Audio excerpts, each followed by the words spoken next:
¿Qué es una base de datos y para qué sirve? Base de datos puede tener varios significados dependiendo del contexto.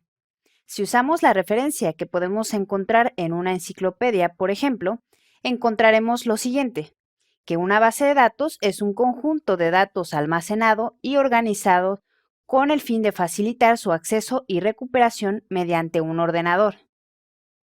Esta es una definición muy sencilla que nos abre un montón de puertas a sitios desconocidos, así que mejor vamos a trabajar con una definición más completa y enfocada a las tecnologías de información, que sería la siguiente.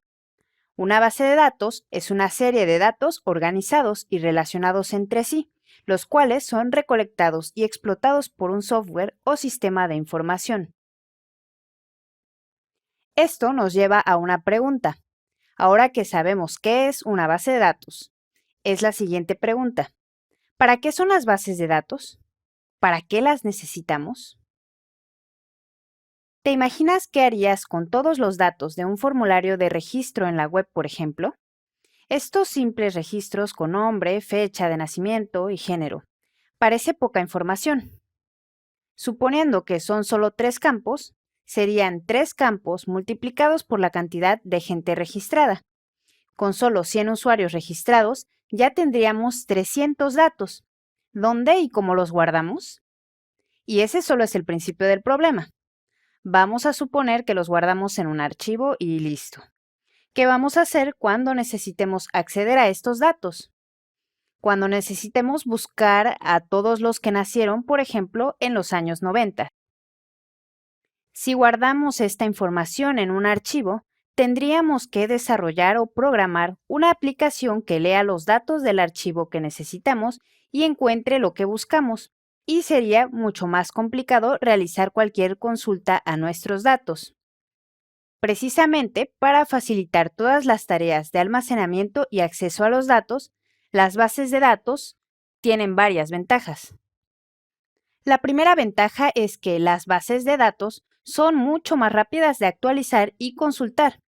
La parte fácil de todo esto es que precisamente están diseñadas para estas tareas, mientras que, por ejemplo, un simple archivo de texto para almacenar datos no está optimizado para este trabajo.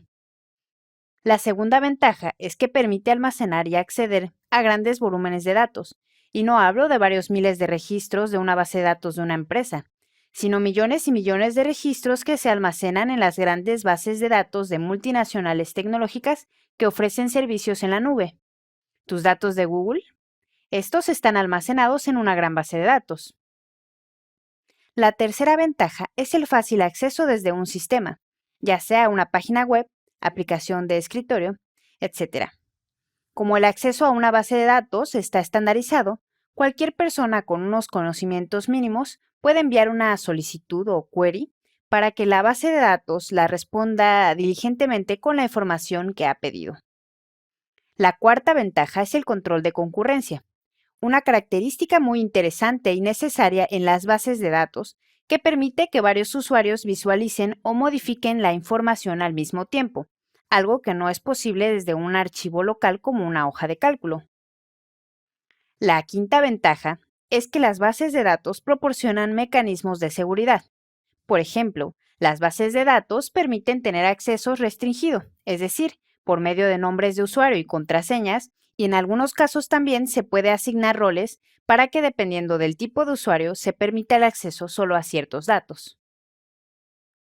Y por último, pero no menos importante, las bases de datos cuentan con control de redundancia. ¿Qué es esto del control de redundancia? Busquemos un buen ejemplo para explicarlo. Las bases de datos nos permiten evitar la duplicación de datos, algo que no pasaría en un archivo común. Por ejemplo, y esto ocurre con frecuencia, registrar un producto 2 veces con diferente precio, lo cual es un problema. Pero afortunadamente a una base de datos le podemos indicar que el identificador del producto debe ser único, de forma que si queremos ingresar 2 veces el mismo identificador no será permitido y no nos encontraremos el mismo producto repetido 2 o más veces con precios e incluso características diferentes.